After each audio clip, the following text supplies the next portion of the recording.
အားလုံးပဲမင်္ဂလာပါကျွန်တော် channel ကနေပြန်လည်ပြီးကြိုးဆိုပါရစေဒီလိုကျွန်တော်ဒါတမိုင်းမှာထင်ရှားကြော်ကြားခဲ့တဲ့ကျွန်တော်ဝင်ကို Empire မှာကျွန်တော်ကမ္ဘာတမိုင်းမှာအလုံးလုံးကိုကျွန်တော်13ရာစု14ရာစုလောက်က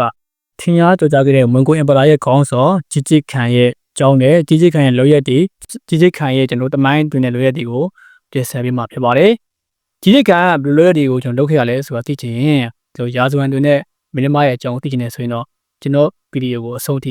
ိကြည့်ပေးကြပါခင်ဗျာကျွန်တော်ဒီနေ့မှာတော့13ရာစု14ရာစုလောက်မှာတော့ဝင်ကိုရဲ့လူသားရဲ့တမိုင်းတစ်ချောင်းမှာအကြီးမားဆုံးသောကိုမီအင်ပါယာကိုကျွန်တော်တည်ဆောက်နိုင်ခဲ့တဲ့ဒါချစ်ခံကြောင်းပေါ့သူကဘလောက်ကောင်မနေတွေ့အာနာဆေကရှိလဲဆိုတော့သူတရုတ်ပြည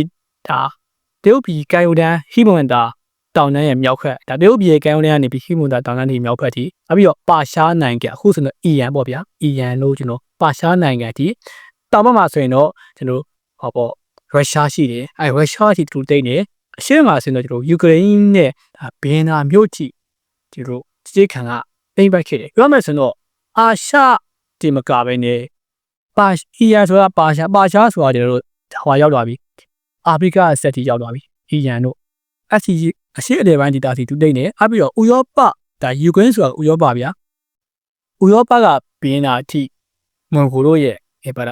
လောက်ကိုခြေပြန့်ခဲ့တယ်အခုဆိုတော့မွန်ဂိုလီးယားပေါ့အခုချိန်မှာတော့မွန်ဂိုလီးယားတော့ဘာမှတော့အာနာမှာတော့မရှိရမယ်သူတို့ရဲ့တမိုင်းဖြစ်တဲ့မွန်ဂိုကမြန်မာပြည်ထိတော်မင်းနဲ့သူတို့ကတိမ့်ပိုက်ခဲ့တာဟိမလာတောင်ဆက်ပြည်မြန်မာရဲ့မွန်ဂိုအင်ပါယာတိမလာပကံခေတ်မှာဆိုရင်မွန်ဂိုတက်တွေချီတက်လာတယ်ဆိုတော့ကျွန်တော်တို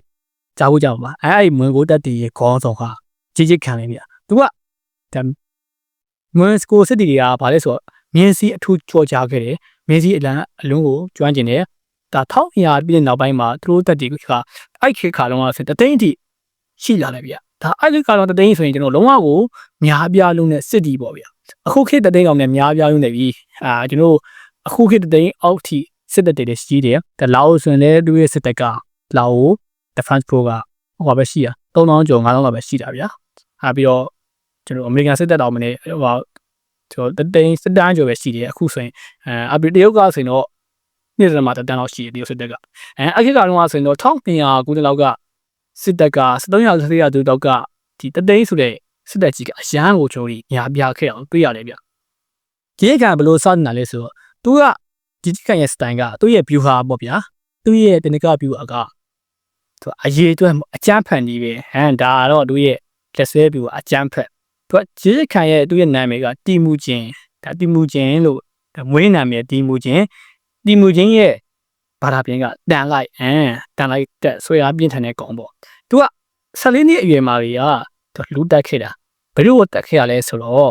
သူရဲ့အကိုဝမ်းခွဲကိုသူကကျွန်တော်တီမူချင်းဆိုတဲ့ကြီးကြက်ခံတက်ခဲ့တာ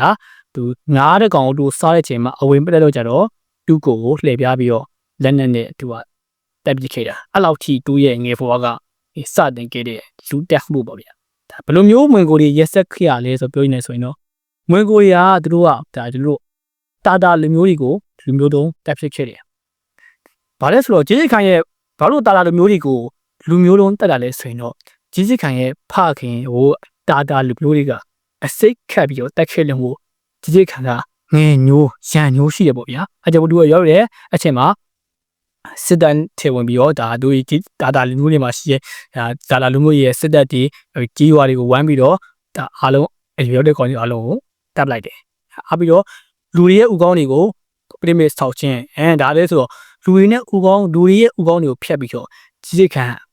ပရိမေထောက်ဆောက်ခဲ့တာ1915ခုနှစ်မှာဘေချင်းမြို့ကိုဝိုင်းထားတယ်တောင်းတဲ့ချီတဲ့ဒါလူတွေကိုတက်ပြီးတော့ဥကောင်းဝင်တွေကိုပရိမေဆောက်ခဲ့တယ်အခုဘေချင်းဆိုတာတည်းရမလားတရုတ်ပြည်ရဲ့မြို့တော့ဘေချင်းမြန်မာရတော့ပီကင်းလို့ခေါ်ကြတယ်အဲ့ဒီမြို့ကိုဝန်းရံပြီးတော့အဲ့ထဲမှာရှိတဲ့လူတွေကိုကျွန်တော်ဖမ်းပြီးတော့တက်ဖြတ်ပြီးတော့ခေါင်းတွေကိုဖျက်ပရိမေဆောက်ခဲ့မိုက်ကယ်ကြီးပေါ့ဗျာခြေခံရတော့နောက်ပြီးတော့သူကတာလူမျိုးတွေနဲ့ပေါ့သူကခဝါရာဇင်လူမျိုးတွေကိုလည်းသူလုံးဝပျောက်ခွက်တော့လုပ်ခဲ့တယ်ဒါမင်းကိုဘာလို့ဒီလိုမျိုးလုပ်တယ်လဲဆိုတော့ဒါမင်းကိုတတမန်တွေကကျွန်တော်တို့တွားပြီးရောခဝါရာဇင်လူမျိုးတွေကိုတွားအကြောင်းပေါ့ဒီမျိုးပေါ့ဗျာတဏ္ဍမန်ကြီးကပြောချင်မှာဒါသူတို့ရဲ့မင်းကိုတတမန်တွေကိုအဲ့ရကောင်းလားဆိုပြီးတော့ဒါမင်းကိုရဲ့ကျူးကျော်ပြီးတော့အဲ့ဒီမျိုးရောခံတက်တွေလေယာမီတွေအကုန်သိမ်းပြီးတော့ဖြက်ပြီးတယ်ပြီးပြောရင်အဲ့တုန်းကသူခဝါရာဇီလူမျိုးတွေမှာနိုင်ငံမှာစီးဆင်းနေမြစ်တောင်မင်းနဲ့ဒါ တခြားနေရာပြောင်းသွားအောင်မီလန်ကြောင်းလွှဲခဲ့တဲ့အချိန်အောင်မနေ့ကြီးကြီးခံတို့အုပ်စုကလောက်ခဲ့တာဒီကျွန်တော်တို့ပြောရမယ်ဗျအဲ့ချိန်မှာကျွန်တော်ဘာလဲဆိုတည်မလားကျွန်တော်တမိုင်းမှာဗျာတေကိုပြင်းမင်းဆိုရင်နဲဒီဟာပရိအကောင်လေဒီလိုပဲသူကတရုတ်တနမတ်ကိုတက်ခဲ့လို့မို့တေကိုပြင်းမင်းဖြစ်ပါလားအဲ့လိုပဲပေါ့ဒီဝင်ကိုခါဝါစီလူမျိုးတွေကလည်းတနမောင်းတက်ခဲ့လို့ဖြစ်လာတာနဒီဟာပရိကတော့ဒါတမိုင်းမှာဟင်းကွက်ပေါင်း300လောက်စားမှသမင်းထင်တဲ့ကောင်အကောင်ကအခုဘာဒေါ်လာကြည့်ပြီးတော့ဟိုတက်ခဲ့တာပေါ့ဗျာတရုတ်တနမောင်းတက်ပြီးတော့နောက်ပိုင်းတရုတ်တွေကျူးကျော်တယ်တပန်ကကြီးပြတ်သွားတယ်တာတော့နောက်ပြီးဒီစိတ်ခံကဒီလူမျိုးနှစ်မျိုးတွေမဟုတ်ဘူးသူကရှာရီယာလူမျိုးတွေကိုလည်းလုံးဝပျောက်ကွယ်တော့လောက်ခဲ့တဲ့ကောင်ပဲသူကမွေကိုတို့ရဲ့အမေကိုဖီဆန်ခဲ့တဲ့ဒီလူမျိုးတစ်ခုလုံးသူကတုံနေခဲ့နောက်ဆုံးဘယ်တော့ဆိုလဲဆိုတော့ရှာရီယာလူမျိုးရဲ့ဘာသာတစ်ခုလုံးပျောက်ကွယ်တော့ထိအောင်ဒီရှာရီယာဘာသာကလုံးဝပြောရောက်ကွာပြောတဲ့ကောင်ဆိုရင်တက်ပြင်းမယ်ဆိုတဲ့အစီတော့ကြီးခံလောက်ခဲ့တာဒါတော့ကျွန်တော်ကြီးခံကလူမျိုး3မျိုးလောက်ကိုတို့ကပျောက်ကွယ်တော့လောက်ခဲ့တဲ့မိုက်ကယ်ကြီးဒီကိုသူကဘလို့တရားလဲဆိုတော့1929ခုနှစ်မှာသူရဲ့စစ်တပ်ရင်းနဲ့ဒါစစ်မြေပြင်တစ်ခုမှာသူကမြင်းဘွားနေပြုတ်ကြပြီးတော့ပြင်းထန်တာထိုင်ရပြီးတေးခဲ့တယ်ဒါတော့ဘာလဲကျွန်တော်အမှတ်ရကြလဲဆိုတော့ကျွန်တော်စပရမိုင်းထောင်ခဲ့တဲ့အနုထာမင်းတရားကြီးကျောင်းလေးပြန်မျိုးရေးရကြအနုထာမင်းကျောင်းကြီးလည်းကျွဲကံပြီးတော့တည်တော့ဆိုရှိရဒါတော့ဟိုတော့မဟုတ်ဘူးဗျာကျွဲကံတည်တော့ထားတော့အခုကြီးကြီးကံကျောင်းပြန်ဆက်မယ်ဆိုရင်တော့သူကသူ့ရဲ့လောင်းကိုမွန်ဂိုလီရောက်ပြန်ပြီးတော့တည်တော့တဲ့အချိန်မှာဒီတန်းသူ့ရေနာကိုမပေါင်းတော့ပြောဗျာသူအဲ့မျိုးရေနာရင်းနဲ့မြေမြုပ်တယ်သူ့ရဲ့တင်ချိုင်းကိုဘယ်နေရာထားလဲဆိုတော့ဘယ်သူမှမသိဘူးဘာဖြစ်လို့လဲဆိုတော့သူ့ရဲ့တင်ချိုင်းရှိတဲ့နေရာကိုတွေ့တဲ့ကောင်ကိုကြီးကြီးခံရဲ့တားတွေကတက်ပြက်ခဲ့တာကြီးကြီးခံတော့တည်တယ်မှာမွေကိုတွေကကြီးကြီးခံတားတွေကရောက်တဲ့နေရာမှာမျိုးပွားတယ်ဘယ်လိုမျိုးလဲဆိုတော့ကြီးကြီးခံတားတွေဒီမိန်းမတွေအများယူတယ်ဒါကြောင့်မို့မွေကိုလူမျိုးတွေရရင်မာပြီးတော့မင်းနဲ့မွေကိုဇက်တွေဆိုရှိတော့ကြားဘူးကြားပါပဲကျွန်တော်တို့တော့ဖြစ်မှာအဲ့တော့ကြီးကြီးခံရဲ့တားတွေကရောက်တဲ့နေရာမှာတော့မိန်းမတွေရှင်းပြမိန်းမတန်ဟောရိုးကြတော့မျိုးတွေပေါက်ခေါ်ကြတော့အဲ့လိုမျိုးပေါ့ကြီးကြီးခံရဲ့မျိုးမျိုးစုကြီးကအများကြီးဖြစ်နေရပေါ့ဒါပြီးကြီးကြီးခံဆိုလဲကျွန်တော်တို့ဒါတမကြီးကလည်းသူလိုမိန်းမရဲ့အများကြီးရောလည်းနာမည်ကြီးပေါ့ဗျာဒါကြောင့်မို့မင်းကိုလူမျိုးတွေကအခုထိကြီးကြီးခံကိုကျွန်တော်ကဘာကသူ့ကိုအကောင်းနဲ့မြင်ဘူးဒါဟိုတခါကလူဆိုးကြီးလို့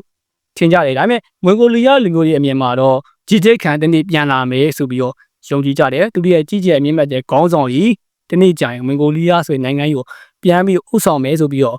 မင်းကိုတွေကအခုထိယုံကြည်နေကြသေးပါရဲ့ဗျာဒါတော့အခုသမိုင်းမှာထင်ရှားခဲ့တဲ့ကြီးကြီးခံရဲ့အကြောင်းကိုတင်ဆက်ပေးတာဖြစ်ပါတယ်အားလုံးပဲကျေးဇူးတင်ပါတယ်မင်္ဂလာရှိတော့အချင်းတွေကိုပိုင်ဆိုင်နိုင်ကြပါစေခင်ဗျ